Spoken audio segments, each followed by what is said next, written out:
That's right. You had no idea, did you?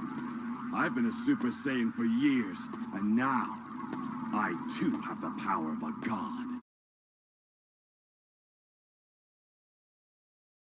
What I'm about to explain is my opinions on why God doesn't exist. I was raised Christian, but as a teenager, I came to the conclusion that the concept of God just didn't make sense to me. And what I'm about to say are some of the reasons why I came to that conclusion. The first red flag for me was, if God exists, why are there so many different religions that tell its story? I use it because I don't like saying God is a he or a she. Hinduism, Judaism, Christianity, these are all different religions with different stories explaining God's, what he's or she or it has done to create this planet, what its influence has been, and it doesn't make sense to me that there can be so many different stories that explain God's existence, because that logically means that, assuming that one of these religions is right, that all these other religions are wrong. So the majority of the people on this planet are praying and worshiping something that doesn't exist, or at least not in the way that it is described in their religion. To some, the idea that so many religions exist is a way to basically look at it and say, hey, well, all these religions must exist, so one of them must be true. But to me, it's very alarming, because none of these religions have definitively proved God's existence. And, since the burden of proof is on religion to prove God exists, not on atheists to disprove it, and I'll get to that in a second, it doesn't bode well for their argument, in my opinion. The reason why the burden of proof lies on religion is because they're trying to say that something happened. If somebody says that another person committed a murder, they have to prove that. If somebody says that somebody else committed rape, they have to prove that. I don't really know how else to explain it, I feel like I need to explain it more, but I don't know how else to, because it just seems so simple to me. But if somebody comes up to me and says, hey, read this is how the earth worked, or how the earth was created, and this person or this creature or this thing or whatever it is created it all, I'm going to say, show me. And you're going to tell me to read the book. That's not enough. That's not how we prove other things. So why is it that God gets a pass for all of that? I actually had an argument about this a couple of weeks ago with a religious person, and we were talking about Adam and Eve, and I told him that story was nonsense to me. Speaking of which, some of the stories in the Bible which I read, Adam and Eve, the rib, what? Noah's Ark, what? That literally doesn't make any sense at all, given what we know. And I had explained to this person that, these stories didn't make sense to me, and, these stories supposedly happened a couple thousand years ago compared to dinosaurs, which we know existed millions of years ago. And on top of denying the existence of dinosaurs, he went on to talk about the Big Bang Theory and say that, hey, you atheists believe in the Big Bang Theory, so, who do you think created that? God. Okay, then why isn't the concept of the Big Bang Theory in your Bible? Because God would know that. God would know that he created the Big Bang, and he would have written that and told us that that's what happened. But no, in your religion, it's that he created the world in 6 days, and there's a snake, and there's Adam and Eve, and Adam or Eve, whatever, ate an apple, and that's how evil was created. Good job. Another thing I'd want to mention is the idea that God is human. Forget the fact that he's a white guy. I'm not here to talk about race. What I'm talking about is that, given that we accept that dinosaurs existed, this God was a human and decided to create creatures that look nothing like him, and then said, hey, let's create creatures that look like me now, because, hey, I just want to. It doesn't really make sense to me that God would look like us. That just happens to be quite a coincidence. Why wouldn't he look like or she, or it, I should say, look like a starfish or look like a bird? Why does it have to be a human? To me, it's because humans are very self-centered and selfish. We thought at one point that we were the center of the universe, or that, the solar system was revolving around us. Geocentric theory. And people laughed at those who thought that we revolved around the sun. Well, heliocentric theory, and then we're proving that was the case. We tend to focus things around us, and we think that we're perfect. So that's how I derive that God, or Jesus, if you're Christian, is in a human form. Pascal's wager is the argument, more or less, that if you believe in God, then if he exists or it exists, you will go to heaven and live in paradise. And if it doesn't, then you'll go into nothingness. But if you're an atheist, if it doesn't exist, you'll go into nothingness. But if it does, then you'll go to hell. Therefore, you have nothing to lose. First off, that's logical, I guess. But putting the fear of God into people is something that I question a God that would want us to fear it in order to get us to believe in its existence. I thought God was somebody that would, always, at least in the Christian doctrines, always accept our sins and, forgive us no matter what. But to basically fear us into believing it is not something that I really subscribe to.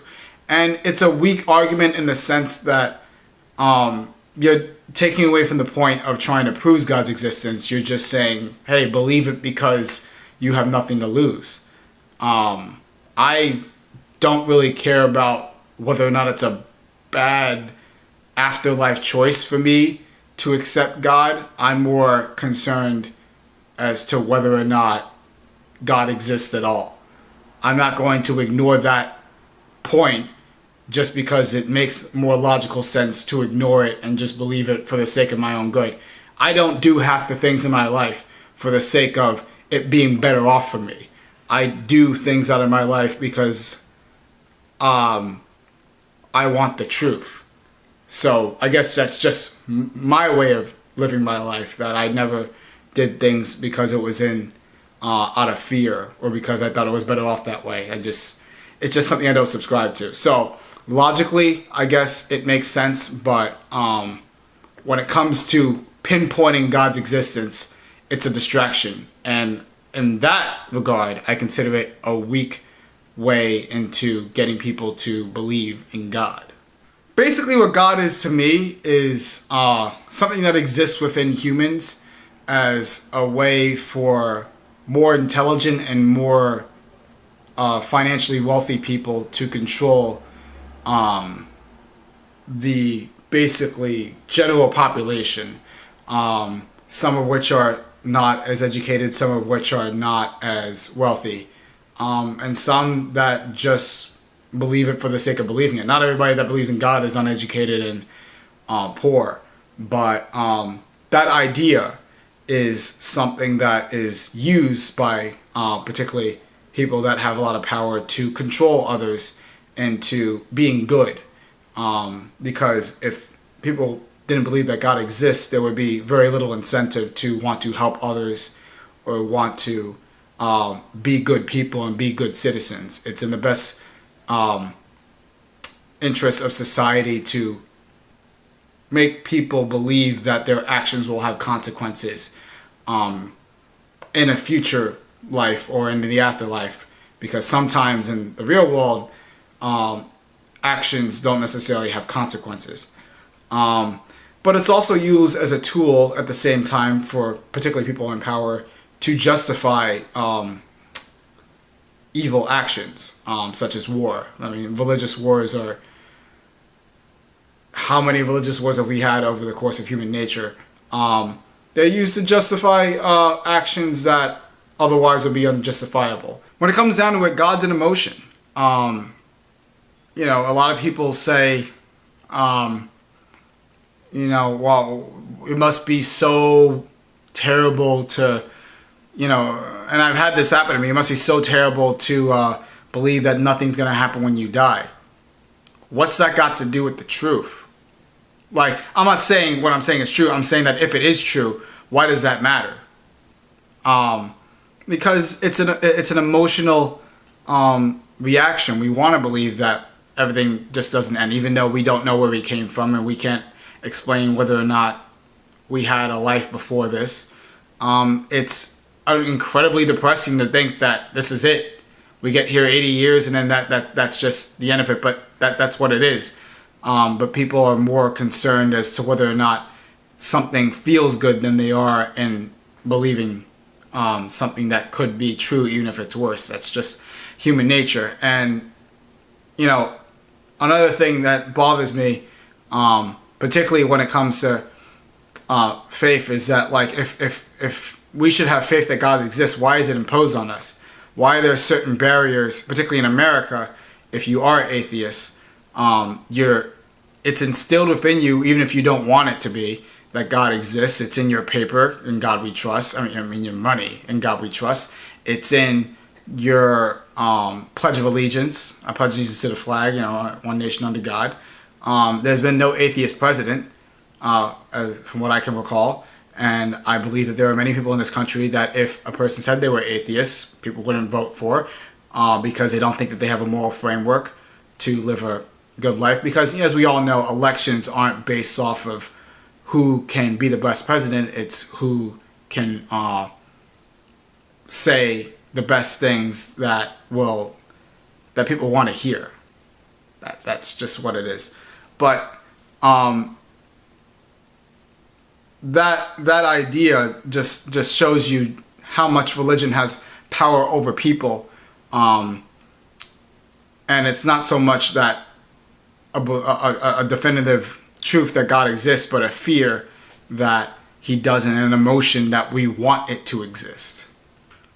What I don't really like about humans with God is that they use it to intervene on other people's lives. They say, well, you shouldn't be gay because, God said it shouldn't be that you shouldn't be gay. Well, let God deal with that. Why are you speaking on God's behalf? Why are we making laws to punish God? Let God deal with the gays and the people that are doing terrible things. It makes no sense that we should have to punish these people. On the other hand, people say, well, hey, everything happens for a reason, and why don't we just have faith that God knows what we're doing? Well, I don't see people making very obviously bad choices in the name of faith. Like, nobody's going to leave $1 million on the street and say, I have faith that no matter what happens with this $1 million, it will be put to the best of use. We put it into charities, or we save it for our own families or our own special interests, because we believe that makes a lot more sense than having faith in just things happening. If we all just sat and just said, I have faith that things are going to work out, then we wouldn't accomplish anything. But the one thing I really, really, really can't stand about religion is how people use it to justify their actions or to justify failures. If somebody accomplishes something that they've always wanted to accomplish, they'll say, hey, God wanted me to do this, and I thank God for the opportunity. But if you fail, then all of a sudden it's God decided that this wasn't the opportunity for me, or God has better things planned for me. God is always the answer no matter what.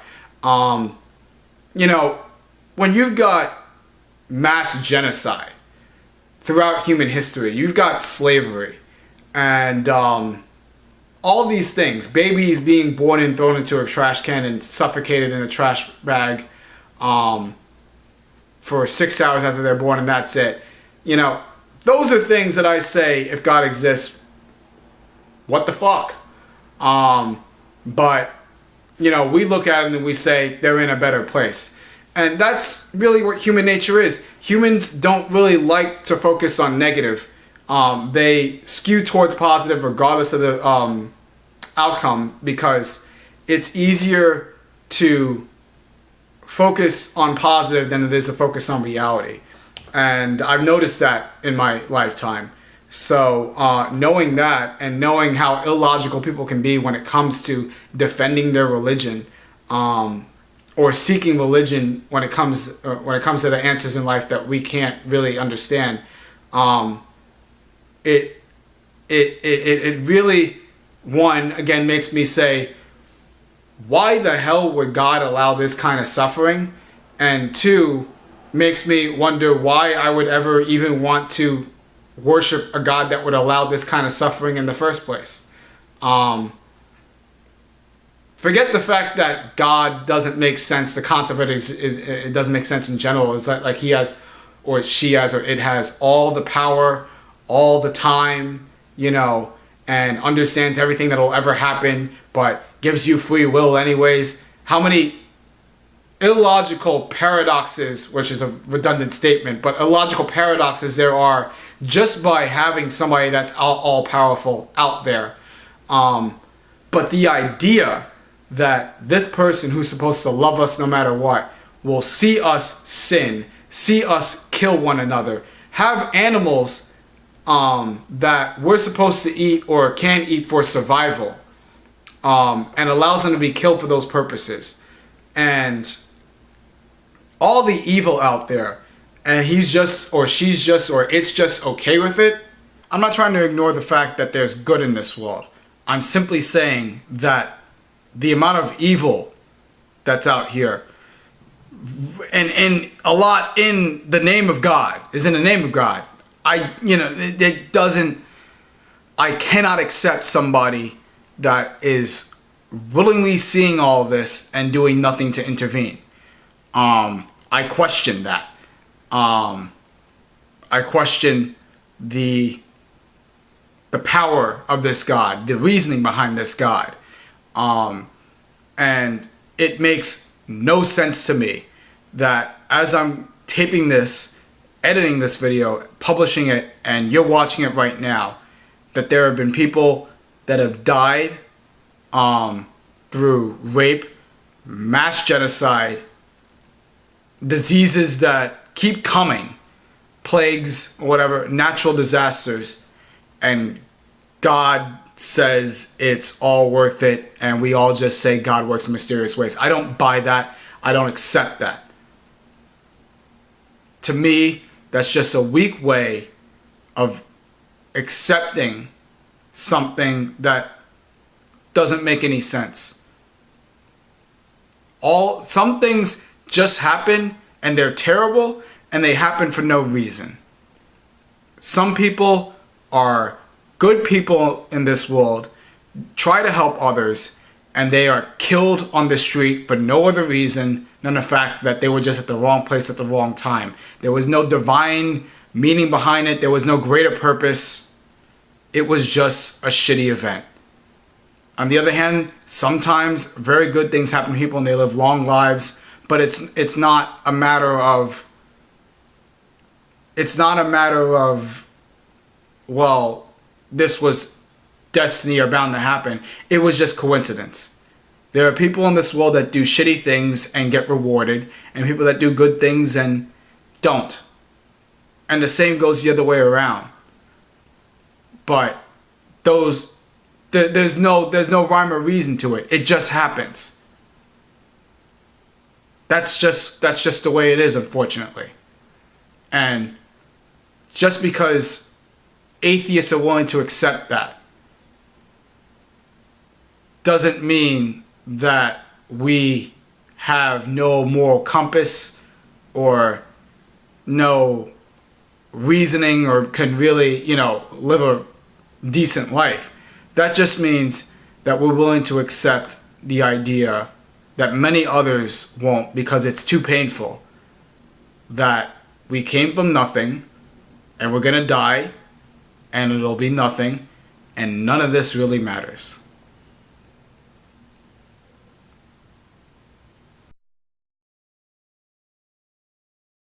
This has obviously been the best season yet.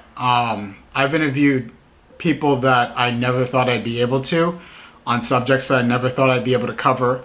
And I think that getting into Harvard Extension School has helped me get better interviews and has helped me create better interviews. But, every 15 episodes, I end the season. This is episode 75, so this is it.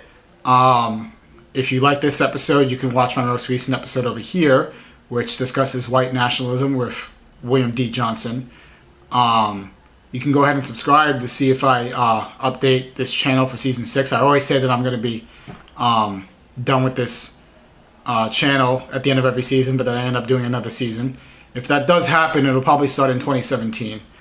And yeah, if you watch any of my videos or you subscribe to this channel, I really do thank you. And yeah, again, thanks for watching.